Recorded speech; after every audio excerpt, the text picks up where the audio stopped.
Hi friends, आज मैं आपको बताऊंगा ईपीएफ जो हम विड्रॉ करते हैं उसका टैक्सेबिलिटी कैसे रहता है under the income tax act. So इस स्लाइड के अंदर में कुछ कंडीशंस हैं जिसमें जो है there is no tax implication if we withdraw the funds from EPF. So condition number 1 ये है कि अगर हमने कॉन्टिन्यूस सर्विस दी है एम्प्लॉयर के साथ for a period of 5 years or more, condition number 1। Condition number 2 है कि if the service has been terminated by reason of employee's ill health or by contradiction or discontinuance of the employer business or other cause beyond the control of the employee, which is self explanatory. कि अगर उस employ उसकी बीमार था, उसको छोड़ना पड़ा नौकरी से, या एम्प्लॉयर का बिजनेस जो है वो डिसकंटिन्यू हो गया और कोई ऐसा रीज़न जो कि एम्प्लॉय के कंट्रोल में नहीं था। तीसरा रीज़न ये है कि अगर एम्प्लॉय का सेंसेशन होता है और एम्प्लॉय जो है वो अपना जो पैसा है एक्यूमुलेटेड बैलेंस जो पड़ा है उसके ईपीएफ अकाउंट के अंदर में, और वो किसी मतलब दूसरी जब कंपनी ज्वाइन करता है उसमें जो है वो एज सच उस अमाउंट को ट्रांसफर कर देता है, मतलब कंटिन्यूटी रहती है फंड के अंदर में, जो है कोई लैप्स नहीं आता जो है, तो उस केस में भी जो है कोई उसको टैक्स नहीं लगेगा। और चौथा कंडीशन ये है कि इफ द अगर एंटायर बैलेंस जो उसके अकाउंट में पड़ा हुआ है क्रेडिट में एम्प्लॉय के, वो जो है उसके एनपीएस अकाउंट में ट्रांसफ़र किया जाता है, क्योंकि एनपीएस भी क्या है, एक नेशनल पेंशन स्कीम है, रिटायरमेंट स्कीम है, जिसके दौरान जो है हमें एग्जाम्पशन मिलता है। तो एटीसी के अंदर में ये एक इन्वेस्टमेंट स्कीम है, तो अगर हम यहाँ पे भी सारा पैसा डाल देते हैं तो हमें कुछ भी टैक्स नहीं देना पड़ेगा ईपीएफ के फंड के ऊपर में। अगला मैं आपको बताऊंगा कि टैक्स रेट्स क्या रहेंगे अगर ईपीएफ का पैसा निकाल लेते हैं, रूल नंबर 8 फॉलो नहीं होता, जैसे कि पहले मैंने बताया अभी आपको, तो उस केस में टैक्स के इम्प्लीकेशंस, टैक्स के रेट इम्प्लीकेशंस कैसे रहेंगे जो है। तो पहला नंबर है कि टीडीएस जो है वो 10% पे कटेगा अगर पैन फर्निश किया जाता है विद ईपीएफओ। सेकंड है कि अगर हमने पैन नहीं दिया है तो 20% पे टैक्स कटेगा बाय ईपीएफओ। और तीसरा कंडीशन ये है कि अगर अमाउंट अगर 50,000 से नीचे है, आपने विड्रॉन किया है और आपकी सर्विस जो है वो 5 years की कंप्लीट नहीं हुई थी, जैसे जो कि रूल 8 को नहीं फॉलो कर, रूल 8 जो है इसमें कंप्लाई नहीं होता, तो उस केस में टीडीएस तो नहीं कटेगा। हाँ, लेकिन अगर इंडिविजुअल जो है उसका एक टैक्स ब्रैकेट में फॉल कर रहा है, उसकी इनकम 2.5 लाख से ज़्यादा है, तो उसको इस ईपीएफ विड्रॉल को अपनी रिटर्न ऑफ इनकम में शो करना पड़ेगा। ठीक है। अच्छा, अब नेक्स्ट है कि ईपीएफओ जो पे आउट होगा, जो हमें ईपीएफओ मिलेगा, और जो अगर हमें उसमें जो कंपोनेंट्स जो रहेंगे टैक्सेशन के, क्योंकि हम रूल 8 इसमें अगर फुलफिल नहीं होता है तो ये कैसे कैसे इनकम टैक्स के अंदर में जो है आपका टैक्सेबिलिटी को लेगा। तो पहले ये समझना जरूरी है कि ईपीएफओ पे आउट में क्या क्या कंपोनेंट्स होते हैं। तो पहला कंपोनेंट तो एम्प्लॉय का कॉन्ट्रीब्यूशन हो गया, जो एम्प्लॉय कॉन्ट्रीब्यूट करता है। दूसरा हो गया इंटरेस्ट ऑन एम्प्लॉय कॉन्ट्रीब्यूशन। तीसरा हो गया एम्प्लॉयर कॉन्ट्रीब्यूशन, और चौथा हो गया interest on employer contribution. So employee contribution क्या है, ये पोर्शन जो है विड्रॉल का टैक्सेबल नहीं होता।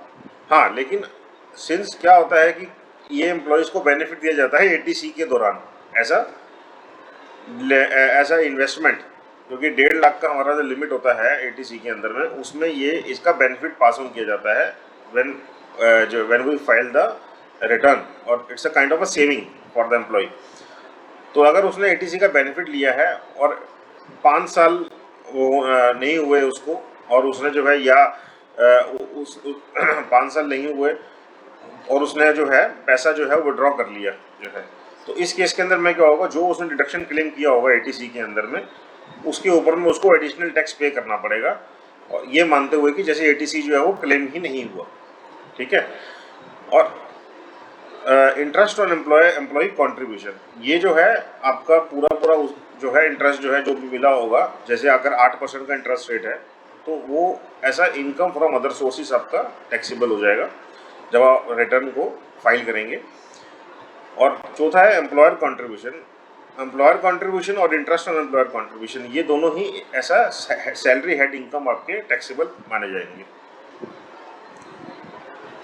अब एक नया प्रोविज़न आया है जिसके दौरान जो है कि अगर 2.5 लाख रुपए से ज़्यादा का कंट्रीब्यूशन कोई करता है एक फाइनेंशियल ईयर के अंदर में, तो उस केस के अंदर में टीडीएस जो है डिडक्टेबल होगा। अगर 2.5 लाख से ऊपर का कंट्रीब्यूशन है, उस कंट्रीब्यूशन के इंटरेस्ट के ऊपर में टीडीएस कटेगा।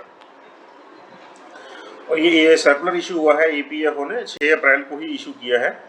तो मैं आपको एक टेबल के जरिए जो है I wanted to explain you कि ये 2.5 लाख से ऊपर का कंट्रीब्यूशन के इंटरेस्ट पे टीडीएस कैसे कैसे डिडक्ट रहेगा। तो अगर आप देखें कि एक जो है अगर मंथली कंट्रीब्यूशन कोई एक केस ले लें, तो अगर 30 हज़ार रुपये का कंट्रीब्यूशन जो है वो किया जा रहा है मंथ ऑन मंथ, और अगर हम देखें क्यूमुलेटिव वैली जो है वो अमाउंट जो है वो आपका देखिए, अगर आप 30 फिर 60 फिर 90, तो एवरी मंथ अगर अमाउंट जो है बढ़ रहा है तो 360 का कंट्रीब्यूशन हो गया। अब इसके अंदर में हमें देखना है कि कितना कंट्रीब्यूशन है जिसके ऊपर में टैक्स नहीं लगेगा और कितना कंट्रीब्यूशन है जो टैक्सेबल पॉइंट ऑफ टैक्सेबल माना जाएगा from this circular point of and से। तो आपने देखा कि ये 2,70,000 का कंट्रीब्यूशन हो गया दिसंबर 22 के अंदर में।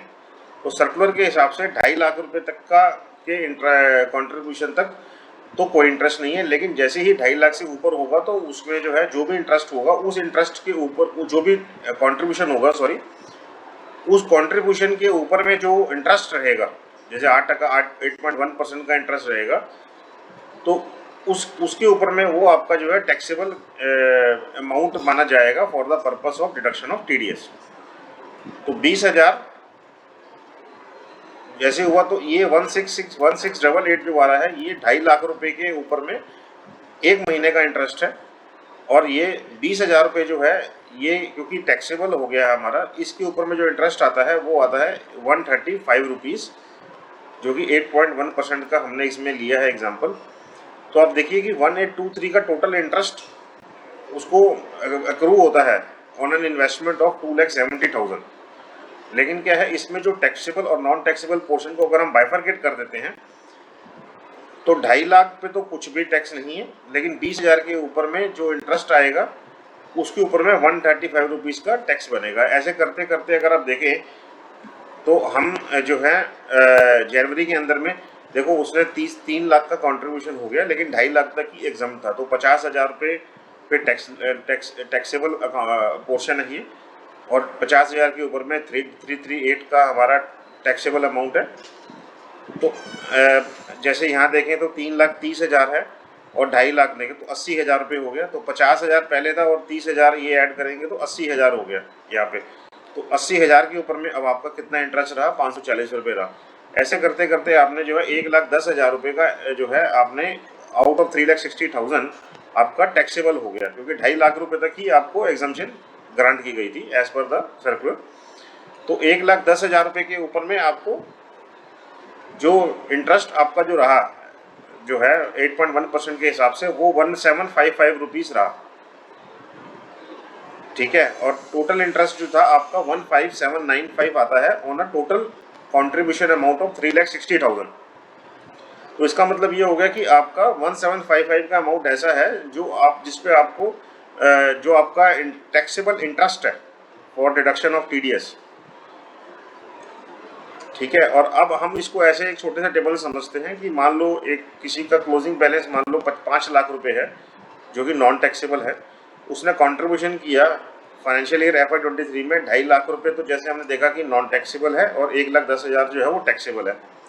इंटरेस्ट एक्रूड जो है वो आपका जो आता है इसके ऊपर में, जैसे हमने देखा कि 14,040 रुपये है और टैक्स, और यहाँ पे जो है टैक्सेबल अमाउंट 1,755 रुपये है।